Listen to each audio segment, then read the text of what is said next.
صفحه به قول بچهای ایران اینستای لامین یامال رو نگاه کردم و اصلا این چه سمی بود من دیدم. پسر جان با ساعت طلا کنار غذای ناسالم، با ساعت طلا تو هلیکوپتر، با ساعت طلا توی هواپیمای خصوصی. آره هممون داریم هواپیمای خصوصی، هممون هم هلیکوپتر داریم. بعد از دمپایی الوی عکس میگیری پسرم. بعد کنفرانس خبری تیم ملی اسپانیا، قهرمان دنیا، قهرمان جام ملت‌ها، کلاتو باید اینطوری بذاری.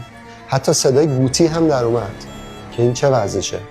رفتار دایناسوری داشت، به رونالدو رسیدی، داره برای دست میزنه، میخواد دست میده میتونی کنی این برای آخرم توی مراسم وانمیسی میدی. ببینید بازیکنای مثل یامال همه خودشون میدن که بشن بهترین بازیکن، ولی هیچ کسی بهشون یاد نمیده که چجوری با فشار کنار بیان، چجوری با ثروت و معروفیت لحظه‌ای و ظرف 1 سال بشیم بهترین بازیکن دنیا. پسریه که یاد خواهد گرفت که تواضعه که به جای میرسونه. شما خودتون همین پایین بنویسید چقدر بازیکن بود که با همین اخلاق به هیچ جا نرسید.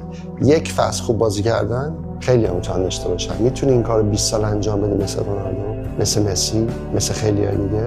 مودریچ چقدر خوبه. البته ولش کن، مودریچو نریم خدافظی کرده دلمون میشکنه. رفتار دایناسوری